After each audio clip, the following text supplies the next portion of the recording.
सोमवार व्रत कथा। भगवान शिव पूरी करेंगे सभी इच्छाएं।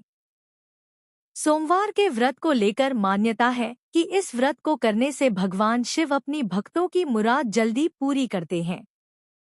सोमवार का दिन भगवान शिव को समर्पित है, इसलिए इस दिन भगवान शिव की पूजा और व्रत करने का महत्व और ज्यादा बढ़ जाता है। यदि आप सोमवार के व्रत करते हैं तो आपको सोमवार व्रत कथा पढ़ना बेहद जरूरी है, क्योंकि इसके बिना आपका व्रत अधूरा माना जाता है। आइए जानते हैं सोमवार व्रत कथा। सोमवार व्रत कथा। देवों के देव महादेव बहुत ही भोले माने जाते हैं, इसलिए उनका एक नाम भोलेनाथ भी है। पौराणिक मान्यतानुसार भगवान शंकर को प्रसन्न करने के लिए किसी भी तरह के खास विशेष पूजन की आवश्यकता नहीं होती, क्योंकि कहा जाता है कि वह तो भोले हैं और भक्त की मन से की गई क्षणिक मात्र की भक्ति से ही वह प्रसन्न हो जाते हैं। अगर आप भी शिव की भक्ति और कृपा पाने के लिए सावन के सोमवार का व्रत करते हैं तो इस कथा से भोलेनाथ को प्रसन्न कर सकते हैं। एक बार किसी एक नगर में एक साहूकार था। उसके घर में धन की कोई कमी नहीं थी, लेकिन कोई संतान न होने के कारण वह बहुत दुखी था। संतान प्राप्ति के लिए वह हर सोमवार को व्रत रखता था और पूरी श्रद्धा के साथ शिव मंदिर जाकर भगवान शिव और माता पार्वती की पूजा करता था। उसकी भक्ति देखकर एक दिन मां पार्वती प्रसन्न होकर भगवान शिव से साहूकार की मनोकामना पूर्ण करने का निवेदन किया। पार्वती जी के आग्रह पर भगवान शिव ने कहा कि हे पार्वती, इस संसार में हर प्राणी को उसके कर्मों का फल मिलता है और जिसके भाग्य में जो हो उसे भोगना ही पड़ता है। लेकिन पार्वती जी ने साहूकार की भक्ति देखकर उसकी मनोकामना पूर्ण करने की इच्छा व्यक्त की। माता पार्वती के आग्रह पर शिवजी ने साहूकार को पुत्र प्राप्ति का वरदान तो दिया, लेकिन उन्होंने बताया कि यह बालक 12 वर्ष तक ही जीवित रहेगा। माता पार्वती और भगवान शिव की बातचीत को साहूकार सुन रहा था, इसलिए उसे ना तो इस बात की खुशी थी और ना ही दुख। वह पहले की भांति शिवजी की पूजा करता रहा।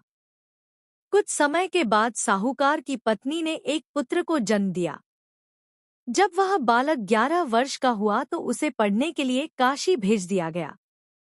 साहूकार ने पुत्र के मामा को बुलाकर उसे बहुत सारा धन देते हुए कहा कि तुम इस बालक को काशी विद्या प्राप्ति के लिए ले जाओ। तुम लोग रास्ते में यज्ञ कराते जाना और ब्राह्मणों को भोजन दक्षिणा देते हुए जाना। दोनों मामा भांजे इसी तरह यज्ञ कराते और ब्राह्मणों को दान दक्षिणा देते काशी नगरी निकल पड़े।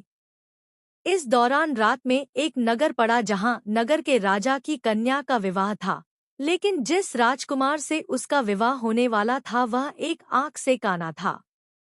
राजकुमार के पिता ने अपने पुत्र के काना होने की बात को छुपाने के लिए सोचा क्यों न उसने साहूकार के पुत्र को दूल्हा बनाकर राजकुमारी से विवाह करा दूं। विवाह के बाद इसको धन देकर विदा कर दूंगा और राजकुमारी को अपने नगर ले जाऊंगा। लड़के को दूल्हे के वस्त्र पहनाकर राजकुमारी से विवाह करा दिया गया। साहूकार का पुत्र ईमानदार था। उसे यह बात सही नहीं लगी, इसलिए उसने अवसर पाकर राजकुमारी के दुपट्टे पर लिखा कि तुम्हारा विवाह तो मेरे साथ हुआ है, लेकिन जिस राजकुमार के संग तुम्हें भेजा जाएगा वह एक आंख से काना है। मैं तो काशी पढ़ने जा रहा हूँ।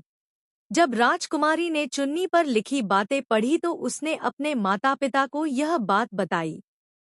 राजा ने अपनी पुत्री को विदा नहीं किया, फिर बारात वापस चली गई। दूसरी ओर साहूकार का लड़का और उसका मामा काशी पहुंचे और वहां जाकर उन्होंने यज्ञ किया। जिस दिन लड़का 12 साल का हुआ उस दिन भी यज्ञ का आयोजन था। लड़के ने अपने मामा से कहा कि मेरी तबीयत कुछ ठीक नहीं है। मामा ने कहा कि तुम अंदर जाकर आराम कर लो। शिवजी के वरदानुसार कुछ ही देर में उस बालक के प्राण निकल गए। मृत भांजे को देख उसके मामा ने विलाप करना शुरू किया। संयोगवश उसी समय शिवजी और माता पार्वती उधर से जा रहे थे।